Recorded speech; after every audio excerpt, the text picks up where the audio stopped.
ताली तो बजाओ जोरदार। तो इस समय मुझे दुष्यंत कुमार की एक कविता याद आ गई।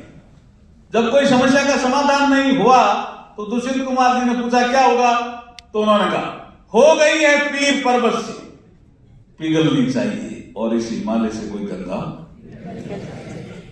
हमारा फिजिकल रिलेशन की बात 1924 से चली, देश आजादी से पहले भी चली, उसके बाद भी चली। जीएसटी के माध्यम से बहुत अच्छा एक सिस्टम बनाया नरेंद्र मोदी जी ने। जीएसटी का पहले विरोध किया कई राज्यों ने, लेकिन अब विरोध नहीं कर रहे, उनको रिटर्न अच्छा मिल रहा है।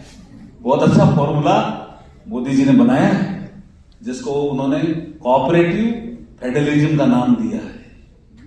फिर भी कुछ कमियां रह गई होगी, इसलिए रीजनल एस्पिरेशन कई जगह बढ़ता है, आवाजें आती है।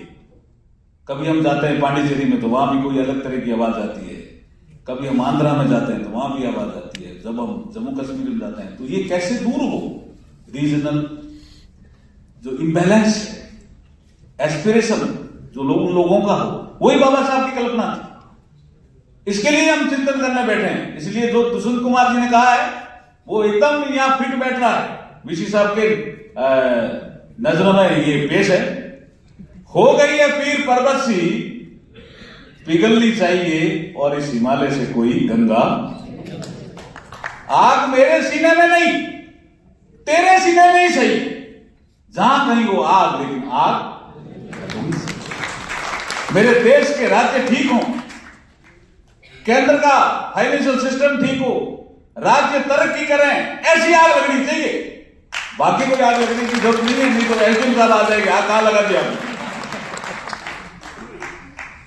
हो गई है पीर पर्वत सी, पिघलनी चाहिए इस हिमालय से कोई गंगा निकलनी चाहिए। आग मेरे सीने में नहीं, तेरे सीने में ही सही, जहां कहीं वो आग, लेकिन आग लगनी चाहिए। सिर्फ हंगामा खड़ा करना मेरा मकसद नहीं है।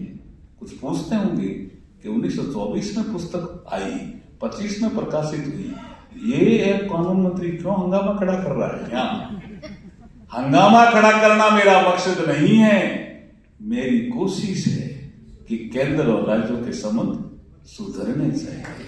बहुत बहुत बधाई, धन्यवाद।